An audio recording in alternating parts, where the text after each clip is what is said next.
ขบวนรถไฟท่องเที่ยว5ประตูเมืองฮานอยดึงดูดนักท่องเที่ยวถึงแม้ว่าได้เปิดให้บริการยังบ่ทันถึง1 ปีแต่ขบวนรถไฟท่องเที่ยว5ประตูเมืองฮานอยได้กลายเป็นผลิตภัณฑ์การท่องเที่ยวทางรถไฟที่โดดเด่นของนครหลวงฮานอยด้วยการออกแบบที่สะท้อนเอกลักษณ์วัฒนธรรมพร้อมทั้งเส้นทางที่เสื่อมระหว่างฮานอยและเขตกิงบักขบวนรถไฟสายนี้กำลังดึงดูดนักท่องเที่ยวนับมือนับหลายขึ้นซึ่งบ่เพียงแต่เป็นพาหนะเดินทางเท่านั้นแต่ยังเป็นพื้นที่ทางวัฒนธรรมที่เปิดโอกาสให้นักท่องเที่ยวได้สัมผัสมนต์เสน่ห์ของฮานอยตื่มอีกมุมหนึ่งถึงว่าบ่แม่นข้างทำอิฐที่เดินทางมาเยี่ยมยามฮานอยแต่สำหรับนางฟานทิมิงจิงนักท่องเที่ยวจากนครโฮจิมินห์ได้มีการเดินทางถึงขบวนรถไฟ5ประตูเมืองฮานอยได้สร้างความประทับใจในรูปแบบใหม่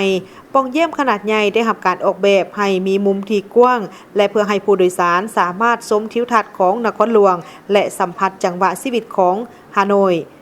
นางฟานทิมิงจิงได้กล่าวว่าข้าพเจ้าได้สัมผัสฮานอยในมุมมองใหม่แทนที่จะเดินทางด้วยรถหรือรถจักรมื้อนี้ค่อยได้นั่งรถไฟมรดกและชมความงามอันเป็นเอกลักษณ์ของฮานอยผ่านปองเยี่ยม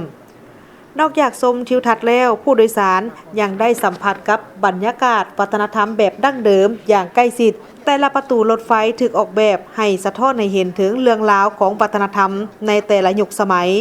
บทขับห้องพื้นเมืองเช่นกวนฮอกาจูเจ้าและซ้ำได้รับการแสดงสดภายในขบวนรถไฟ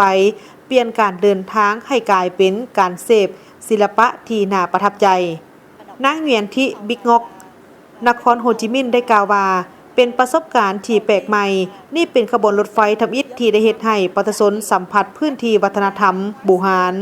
ท้าวเจินแองกวนนครฮานอยกล่าวว่าข้าพเจ้าประทับใจการบริการและการตกแต่งอยู่ภายในขบวนรถไฟพิเศษแม่นได้สัมผัสกับคุณค่าวัฒนธรรมแบบดั้งเดิมของชาติด้วยประสบการณ์ที่แตกต่างขบวนรถไฟสายนี้จึงดึงดูดนักท่องเที่ยวได้หลายขึ้นปัจจุบันแต่ละเที่ยวมีผู้โดยสารประมาณ200 คนในอนาคตขบวนรถไฟจะบ่เป็นเพียงแต่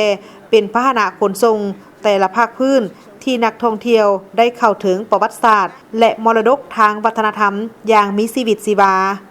ท่านเตาดึกเหียบประธานคณะบริหารบริษัท BSK กล่าวว่าพวกข้าพเจ้ากำหนดให้นี่เป็นขบวนรถไฟวัฒนธรรมเพื่อบริการนักท่องเที่ยวแต่ละตู้รถไฟจะบอกถึงเรื่องราวที่แตกต่างกันและปรับเปลี่ยนการตกแต่งตามแต่ละฤดูการท่องเที่ยวในแต่ละระยะต่อไปนอกจากจะยกระดับการบริการแล้วพวกเขายังจะขยายเส้นทางและเพิ่มเวลาพักอยู่จุดหมายต่างๆให้หลายขึ้น